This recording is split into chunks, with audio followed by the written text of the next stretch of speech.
In high school, I was talking to recruiters for the Marine Corps because I had dreams of becoming a Marine after high school, no thoughts of college or anything like that.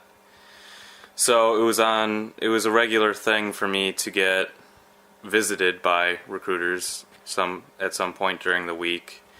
And I remember walking into band class and I saw a corporal for the Marines standing in my band class, which was odd because they never really came into my classroom. They more or less had to call me and get me out of the classroom to talk to me. But I recognized the Marine. I recognized him as my grandfather, a very young Marine at the time. But the odd thing was my grandpa died before I was born, so I never met him. I've only seen 2 pictures of my grandfather ever, and only one of them was he in uniform. So when I walked in, I was a little startled to recognize somebody as somebody who's not alive. I remember thinking, well, nobody's interacting with him, so something must be up. So I just let it go because he never came over to me, never asked anything, never said anything. So I just continued in band class with this hallucination looking at me. And I remember looking away for a quick second and looking back, and he had disappeared. And that's pretty much where things started, or at least where I can remember them starting. As things continued in high school, I would start to hear whispers in class, which I would kind of pick up on because it happened a little more regularly than it should have. Basically, I would hear a whisper, I would look around and nobody's talking, so I thought maybe somebody was just pulling a prank on me or something, just messing with me.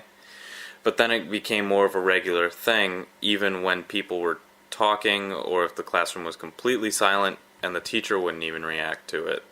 After a while, things started to escalate to things that I could understand of what they were saying.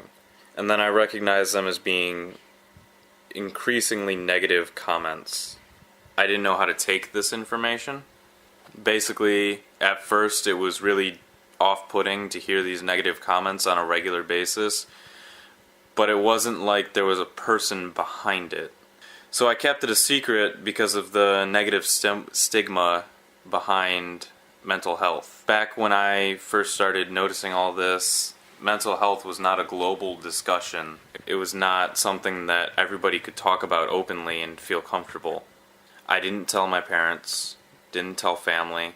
I told the people that would see me and I was around most often because I felt they needed to know more than anybody else.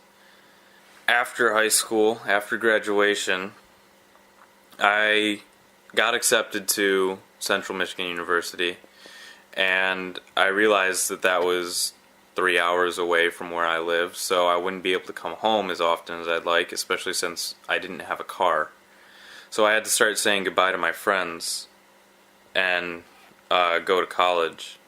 So the job I was working was an on-call job, meaning they could call me at any point and I'd have to go in. There was nothing I could do to argue it.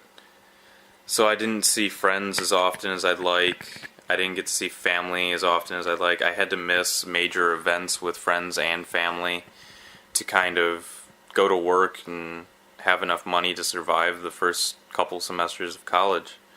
Not seeing my friends, not seeing my family was really stressful for me because I'd never had that problem before. Because of the stress of not seeing my friends or family, my symptoms progressed, but I still wasn't worried about it. It wasn't harming to me.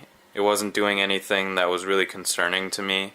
So I just suppressed the feelings. Fast forward to the end of the summer, I get to CMU, and the only person I know is my roommate.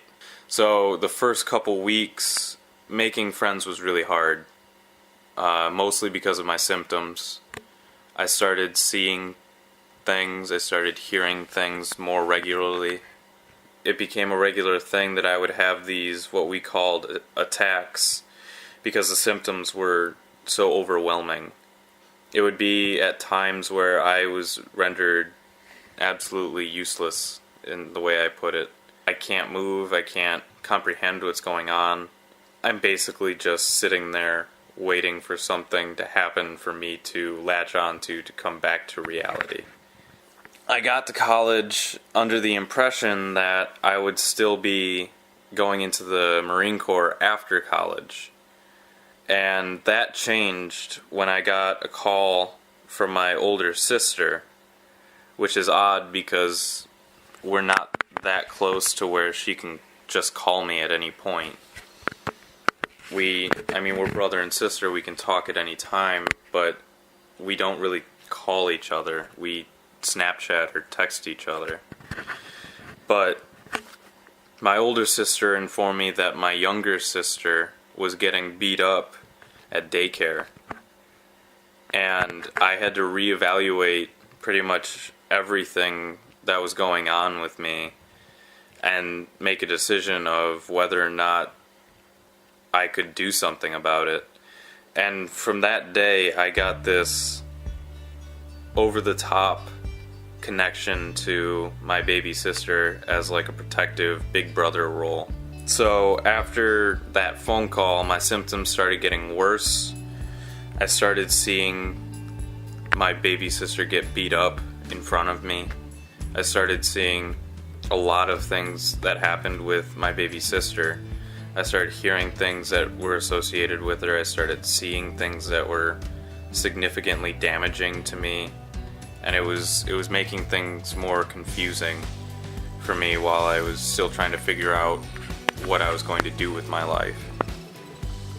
I started seeing my baby sister everywhere, and it was really contributing to the attacks that I was having because I just couldn't get rid of it.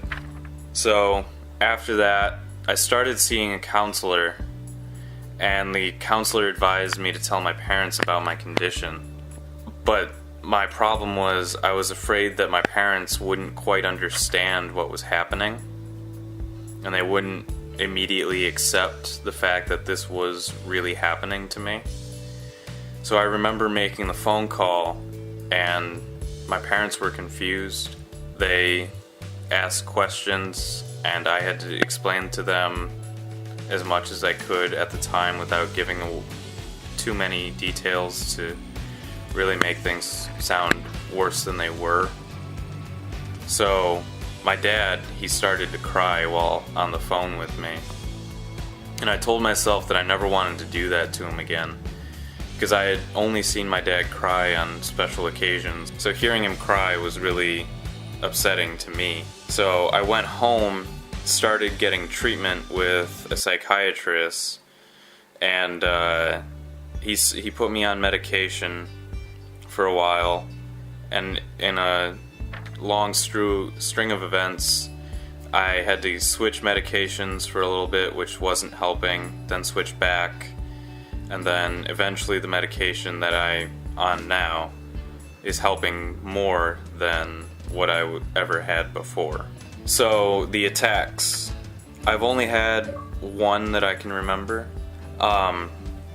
It happened because I got horrible news on a horrible day.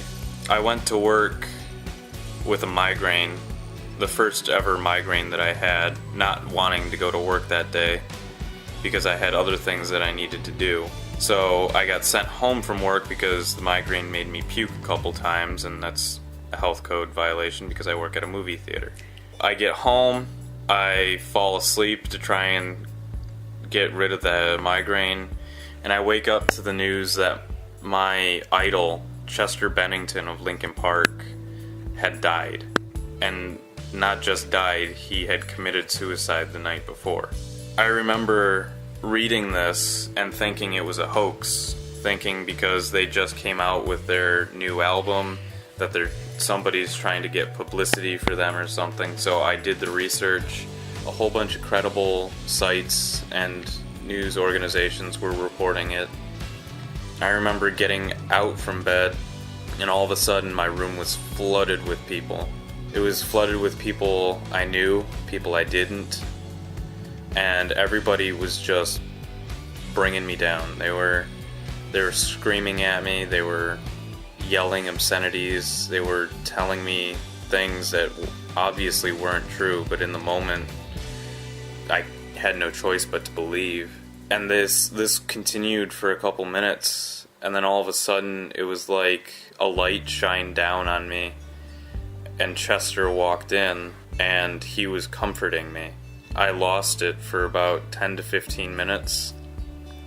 It was really confusing because I knew he was dead, yet he was there, patting me on the back, telling me everything was going to be okay. And everybody else in the room was telling me the exact opposite. So all day I was getting texts and phone calls asking if I was alright, and I always had to lie. I only told a few people that I wasn't alright, but I didn't want to cause more of a panic than there already was. People knew I had this attachment to Linkin Park and to Chester Bennington because they were my favorite band for the longest time. It was a crushing moment for me. It was traumatizing, to be totally honest. It was terrible. But rewinding back to college, I was at a real low point in my life before the death of Chester Bennington. I was struggling with classes, struggling with my symptoms, relationship issues, family issues. Everything was just coming down on me in 1 week. So it was really tough for me. And then long story short, had to do some physical therapy for some stuff, and ended up having a different schedule. And that schedule led me to meet Audrey. I wasn't interested in dating her at first until my friends kind of like nudged me into it. And after a couple weeks, I told myself that it wouldn't be fair to her if I kept this a secret, all my symptoms, my condition. So I figured I had to tell her up front everything that's going on with me so that she knew what she was getting into. She took care of me. She didn't run away. She stayed right there, just kind of said, okay, this is what we have to do now. And eventually with her comfort and her encouragement, things started to get better. I started seeing things less, started hearing things less, but it was a very, very gradual decline. It took a couple months to start seeing improvements. Instead of worrying about what it was I was going to see or hear that day, I was more focused on how could I impress Audrey. She basically gave me something to work for, something to be excited for every day, something I could look forward to. From Chester's death till now, I still see things, I hear things, but only when it's really quiet or in special situations where something is really specific or really stressful, something that is out of my comfort zone, my symptoms flare up.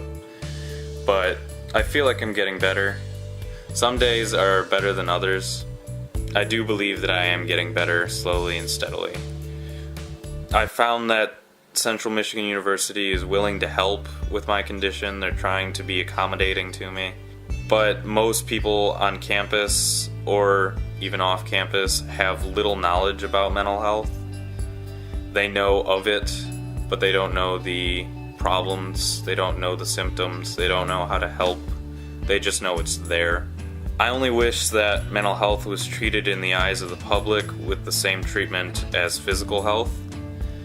To me, mental health is significantly more important than physical health because physical health can easily be treatable.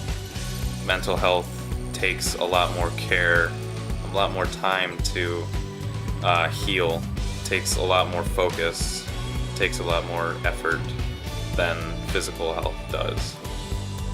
My name is Christopher Overby, and I suffer from schizophrenia.